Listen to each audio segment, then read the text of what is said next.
Bien, bonjour à tous, j'espère que vous allez bien. On se retrouve aujourd'hui sur Genshin Impact pour la vidéo un peu bilan de l'event Craie et Dragon qui s'est terminé du coup ce matin. On va aller passer un peu en revue ce que, en termes de lore, est-ce que c'était intéressant en termes de récompense, est-ce que c'était intéressant, est-ce que l'event dans sa globalité était un bon event pour cette mise à jour 1.2.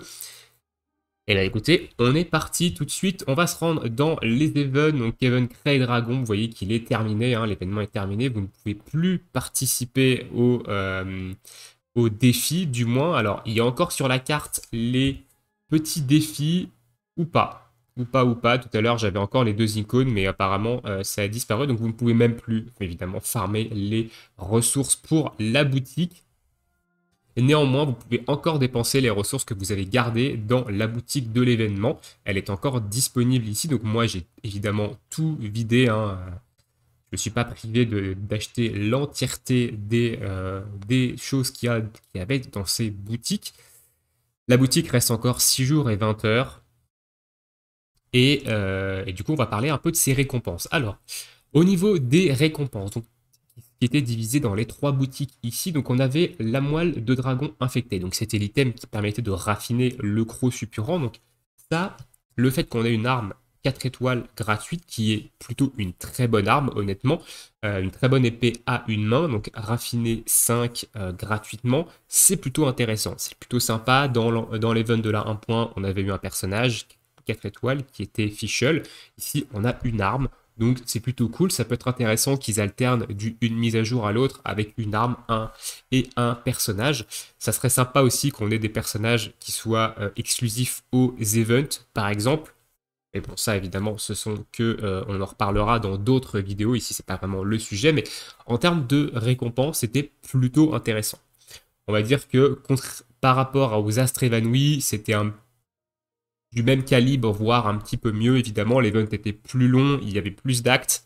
Donc en termes de primogèmes, on devait en avoir plus. J'ai pas le compte exact des primogèmes et des astres évanouis ici, mais néanmoins, j'ai le compte exact, voire approximatif des primogèmes qu'on a eu lors de Craie et Dragon. Donc la première boutique ici, dans lequel on pouvait dépenser les essences irisées, elle était quand même intéressante. Donc on avait un premier raffinement pour le croc suppurant, on avait des items bleus pour améliorer les armes. Donc c'est plutôt intéressant. On avait des leçons du héros, des mitrains d'enforcement et des moras. Donc ça, il n'y avait pas une quantité énorme non plus. On n'avait pas assez de leçons du héros, par exemple, pour passer un personnage niveau 80, je crois. Mais on en avait quand même. Donc c'est plutôt intéressant. Ça évite d'aller farmer des lignes énergétiques. D'autant plus que je rappelle que les Vents ne coûtaient pas de résine, contrairement aux astres évanouis. On pouvait farmer évidemment ces ressources, donc les trois ressources différentes qui nous ont été demandées, on pouvait les farmer totalement sans utiliser de résine et à l'infini. Donc ça, c'était très intéressant parce que du coup, la résine, on a pu l'utiliser pour faire autre chose pendant l'événement. Et je pense que c'est quelque chose qui a été remonté pendant les astres évanouis. Le fait que d'utiliser de la résine, etc., ça freinait tout simplement dans le farm. En fait, un event, c'est pas censé non plus être une contrainte. Et les astres évanouis, c'était un petit peu une contrainte quand même. Parce que on ne pouvait pas utiliser notre résine pour farm les artefacts à côté, etc. Donc c'était un peu un frein. Et je pense que là, ils ont compris que il fallait pas mettre de résine dans les events. Et là, c'est très bien ce qu'ils ont fait. J'espère que les prochains events des prochaines mises à jour seront pareils, c'est-à-dire qu'ils ne consommeront pas de résine, qu'on puisse utiliser notre résine évidemment ailleurs en même temps que l'event. Donc ça, c'était très bien. Les boutiques, elles étaient très bien également, hein, même si les deux dernières, même si celle du milieu par exemple était un petit peu faible en termes de récompense. J'aurais aimé qu'ils mettent par exemple des matériaux violets ici. En fait, j'aurais aimé qu'ils mettent des matériaux qui permettent d'augmenter le croc suppurant au moins niveau 80. Voilà. Donc là, il y avait quand même des matériaux qui pouvaient aider, hein, notamment parce que je crois que c'était les chaînes du chevalier du croc de lion qu'il fallait. Donc on avait quand même ces matériaux-là qui aident à l'augmentation de l'épée. Mais ça aurait été pas mal que dans les boutiques, ils nous donnent tout simplement les matériaux pour pouvoir l'augmenter au moins niveau 80. Alors, je ne demande pas qu'elle soit niveau 90, mais au moins niveau, voire 70, 80. Ça aurait été intéressant, mais bon. Donc celle-ci était un petit peu light, honnêtement, la deuxième, la deuxième boutique que j'ai trouvé. La troisième était très bien, il y avait des livres justement pour les aptitudes, hein, donc ça c'est pareil, tout ça et évidemment ça, évidemment les bouquins aussi, et les morasses, ça fait économiser de la résine, parce que c'est des choses qu'on ne peut obtenir qu'avec de la résine, donc c'est très bien qu'il y en ait dans les boutiques d'événements, parce que bah, ça nous fait économiser de la résine, d'autant plus que cet event-là n'en coûtait pas. Donc au niveau des récompenses, c'était correct. Au niveau des primogèmes, je vais aller vous faire le récap. Alors vous n'aurez pas le récap sous les yeux, mais au niveau des primogèmes, on a eu... Alors que c'est approximatif parce que je pense pas que j'ai tout ici. Donc on a eu la quête d'Albedo qui nous en a donné 60 primogèmes. Si j'en ai oublié, dites-le moi dans l'espace commentaire. Donc on a eu 60 primogèmes avec la quête d'Albedo, donc celle qui permettait de déverrouiller l'événement, tout simplement. Au niveau des actes, du coup, on a eu à l'acte 1, on a eu 120 primogèmes. À l'acte 2, on a eu 240 primogèmes. À l'acte 3, on a eu encore 240 primogèmes. À l'acte 4, on a eu encore 240 primogèmes. Et du coup, l'acte 5 qui s'est terminé du coup ce matin, hein, la discussion finale avec Albedo qui nous laisse, d'ailleurs, on en parlera quand on abordera le lore de l'event, mais qui nous laisse sur quelque chose qui peut être intéressant, honnêtement.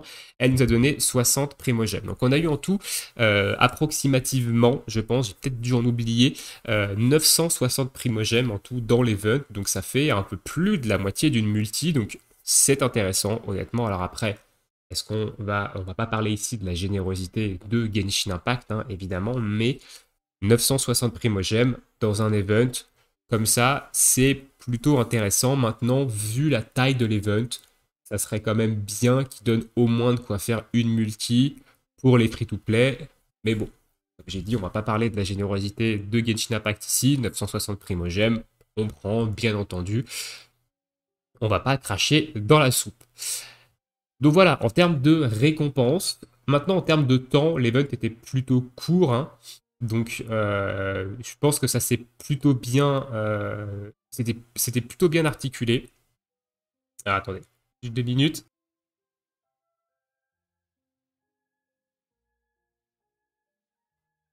Voilà.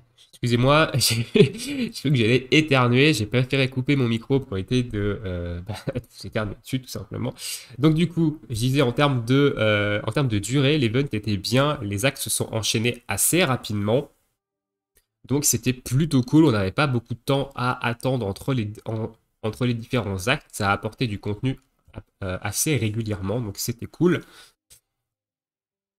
Maintenant, on va aborder la question du lore, parce qu'évidemment, l'event, il est arrivé avec son lore. Donc, on a eu la quête d'Albedo, du coup, du personnage d'Albedo, et derrière, on a eu l'event, hein, donc ça s'est un petit peu complété. Donc, la quête d'Albedo, c'était plutôt intéressant. On a découvert ce personnage qu'on n'avait pas du tout vu encore en jeu, et c'est un personnage plutôt intriguant, honnêtement ici et qui nous laisse la fin du coup de l'event, l'acte 5 qui a eu lieu ce matin, du coup qui a été débloqué ce matin avec la petite discussion sur Albedo, nous laisse quand même sur quelque chose d'intéressant où il parle de son professeur, où il parle de son professeur à lui et qui pourrait potentiellement être le créateur de Durin, du coup Durin qui est le dragon qui gît en fait dans le mont d'Odragon, hein, qui empoisonne en fait la région, et l'épée qu'on a donc du coup le croc suppurant qui est une arme qui a été forgée avec du coup le venin de ce dragon. Je rappelle que ce dragon Durin a été battu par Barbatos, l'archonte de Vent,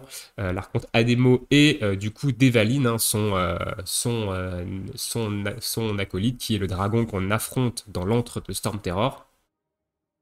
Et du coup, eh ben, tous les votes en fait tournent autour de cette épée qui a été forgée avec le venin de Durin.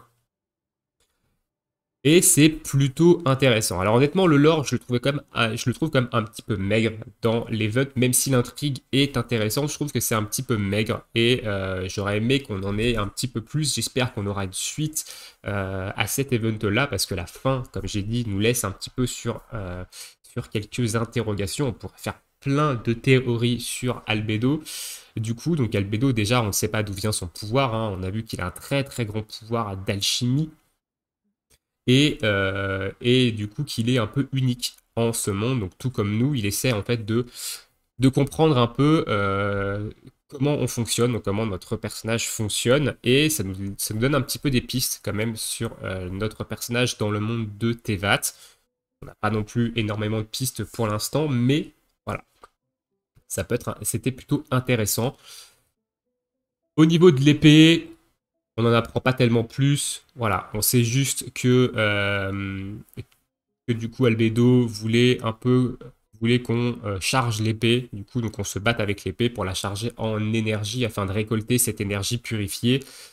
On ne sait pas trop ce qu'il veut en faire, on le saura peut-être par la suite, mais pour l'instant on ne sait pas trop ce qu'il veut en faire. Donc au niveau du lore, c'était bien mais maigre. Je pense que j'aurais aimé un petit peu plus de développement quand même autour de cette épée, peut-être un petit peu plus d'actes, peut-être plus d'informations un peu sur ce que voulait en faire Albedo.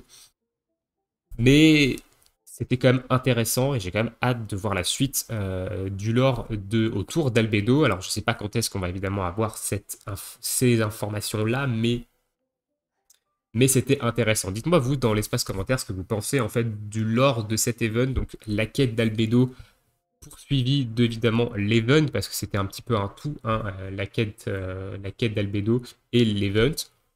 Honnêtement, moi j'ai aimé, mais en trouvant ça quand même un petit peu maigre, j'étais un petit peu déçu que ça se finisse comme ça parce que bah, j'ai envie de savoir la suite maintenant. J'ai envie de savoir la suite.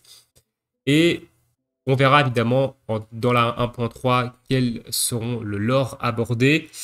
Ça ne sera pas à Inazuma, en tout cas, hein, on le sait que Inazuma n'arrivera pas en 1.3. Ici, ce n'est pas un leak, hein, c'est une information qui a été donnée officiellement il y a déjà plusieurs mois lors de la roadmap.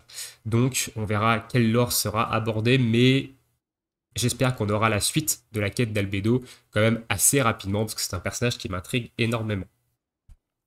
Donc voilà, on va conclure un peu sur cet event. Donc, au niveau durée, c'était bien.